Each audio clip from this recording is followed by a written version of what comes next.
जनता की बात, जनता के साथ। अखिल भारतीय औषध विक्रेत्यांतर्फे आज बेकायदेशीर ऑन लार्सन औषध विक्री आणि कॉर्पोरेटर अव्यावसायिक होणारी स्पर्धा या विरोधात देशव्यापी बंद पुकारला आहे। या बंदमध्ये धुळे शहर व जिल्ह्यातील 1800 औषधी विक्रेते सहभागी झाल्याची माहिती जिल्हा केमिस्ट असोसिएशनने दिली आहे। शिरपूर शहरातील विक्रेत्यांनी आज शहरातील करवण नाका येथून तहसील कार्यालयापर्यंत हातात फलक व काळ्या पट्ट्या बांधून पायी मूक मोर्चा काढला होता। औषध विक्रीबाबतच्या कायद्यामध्ये ऑनलाईन औषध विक्रीबाबत कोणतीही तरतूद नाही।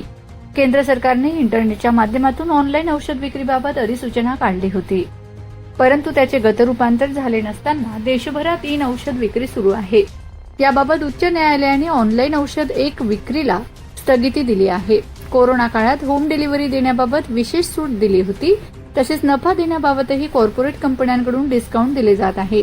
त्यामुळे लाख देशभरातील औषध विक्रेत्यांचा व्यवसाय धोक्यात येऊन बंद होण्याच्या मार्गावर आहे। याबाबत हा बंद पुकारण्यात आलाय। त्या धुळे जिल्ह्यातील औषध विक्रेत्यांनीही मोठ्या प्रमाणात सहभाग घेऊन निदर्शने करत प्रशासनाला त्यांच्या मागणीचे निवेदन सादर केले। नमस्कार, मी शांतीलाल संतोष पाटील, जिल्हा सचिव, Dhule district chemist association Dhule. हा ऑनलाईन फार्मसी बंद झाला पाहिजे यासाठी आमचा मूकमोर्चा निघाला आहे। आदरणीय आप्पासाहेब जगन्नाथजी शिंदे जे आमचे नेते आहेत ऑल इंडियाचे, आज टोटल 12.5 लाख केमिस्ट लोकांचा बंद आहे। बंद का? गव्हर्नमेंटने 2018 ला GSR 817 पारित केला, ज्यात सरकारमध्ये त्याची कुठली तरतूद नाही। त्याच्यानंतर कोरोना काळामध्ये GSR 220 पारित केला, त्याचं पण कायद्यात कुठलंही रूपांतर झालेलं नाहीये। कोरोना जाऊन 5 वर्षे उलटून गेली तरी तो कायदा मागे घेतला नाही, आणि जो 817 आहे त्याच्या पण गव्हर्नमेंटने पारित नाही। त्या विरोधामध्ये आमचा हा बंद पुकारला आहे।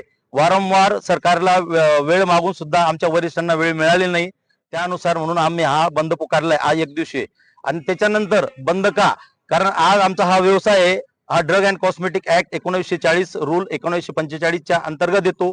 ऑनलाईन साठी कुठलाही नियम नाही, काही नाहीये। आणि जीवाशी खेळणारे हे ज्या मेडिसिन आहेत, जे कोरोना काळामध्ये सरकारने घरपोच औषधीला जी सुविधा दिली होती, त्याचाच फायदा घेऊन ऑनलाईन कंपनी हा पुरवत आहेत आणि ते आरोग्याशी खेळत आहेत। काही गोष्टींचे आम्हाला सरकारचा किंवा प्रशासनाचा बडगा आहे की आम्ही हे देऊ नये ते देऊ नये, आणि सर्रासपणे बोगस औषधी स्पुरियस ड्रग्स हे ऑनलाईनच्या मार्फत तरुण पिढीलापर्यंत, जशा गर्भपातच्या गोळ्या, काही विगोड्याच्या नशेच्या गोळ्या हे बिंदास सर्रासपणे मिळत आहेत। आणि काही कॉर्पोरेट कंपनी आम्हाला त्यांचा नफा जाळून आमच्याशी स्पर्धा करत आहेत, कारण शेवटी औषधांच्या किमती हे केंद्र सरकारने ठरवले आहेत आणि आमचे मार्जिन सुद्धा केंद्र सरकारने ठरवले आहे। तर ते सुद्धा ते जाळून ते आमच्याशी हे करतायत, कॉम्पिटिशन करतायत। याचं कारण असं आहे की ते आम्हाला मारून आणि त्यांची एक मोनोपॉली तयार होईल याच्यापुढे। आणि शेवटी एक निवेदन आम्ही असं करतो की शेवटी हा औषध व्यवसाय हा एसेन्शियल कमोडिटी म्हणजे अत्यावश्यक सेवेमध्ये येतो। आमचा लढा हा सरकारशी आहे, जनतेशी नाही, रुग्णांशी नाही। आम्ही कुठल्याही रुग्णाला वेठीस धरणार नाही।